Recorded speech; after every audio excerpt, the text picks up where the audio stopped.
Ballast. The Fat Controller's Railway has a new look. From end to end, they are clearing old ballast from the track and packing the sleepers with fresh stones. The gangers are pleased. Weeds don't grow in it, they say, and even James has stopped grumbling about dirty sidings. Douglas and Donald disappeared regularly behind the big station, along a line on which none of the others had ever gone. They returned with loaded ballast trains and were most mysterious about it. "Fair wee engines bring the ballast down fra the hills," was all they would say.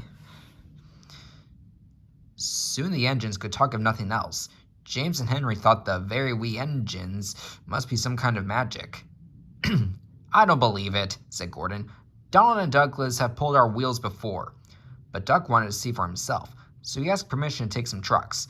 When he arrived, he was told to push them under the chute. This was like a tunnel made of steel girders.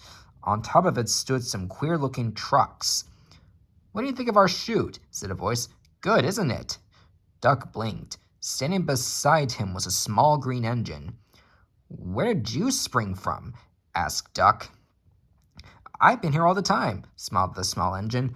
"I'm Rex. And you, I'm sure, are Duck. How did you know?" "That's easy. There's only one Great Western engine in these parts."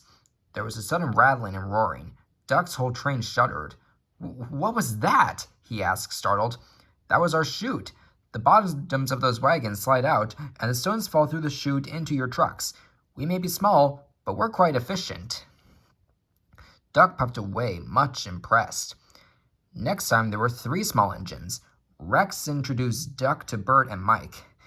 "As you can see," he went on, "the small controller's given us different coats." "Silly nonsense," grumbled Mike. "I like being blue," protested Bert. "It's all right for you," fumed Mike, "but not for me. Passengers will say I look like a pillar box." "Shocking," said Rex, and winked at Duck.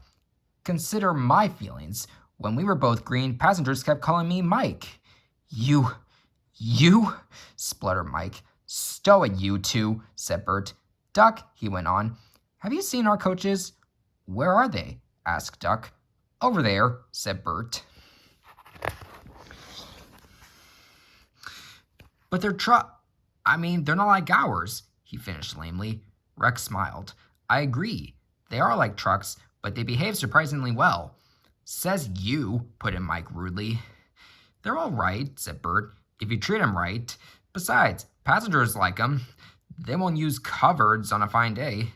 It's this scenery, you know, trees, mountains, and such. Can't understand it myself. But then, passengers are queer." "You're right there," said Mike. "Give me goods trains every time." "Do you like trucks?" Duck was surprised. "Not all of them," smiled Mike. "But our biggest ballast hoppers are different. They run on bogies as sweetly as any coach. We take them to the old mines, fill them up, and run them down here to the chute. The men pull some levers, and the whole lot's unloaded before you can say small controller. No trouble at all." "How about hot axle boxes?" put in Rex. "We soon cured that nonsense." "You mean the small controller did?" "Same thing," grinned Mike. Duck chuckled delightedly. Rex and Mike loved teasing each other. "I can't understand," said Duck. "Why, I've never heard about you before." The small engines all answered at once. "We've only just come from our railway in England, which closed. Your Fat Controller asked us to come and fetch ballast for him. And he said he'd bring us plenty of passengers too." "Haven't you had passengers before?" asked Duck. "Only in England. It's our first season here." "Oh," promised Duck. "Then I'll bring you lots. Goodbye, goodbye." And he puffed excitedly away to see about it.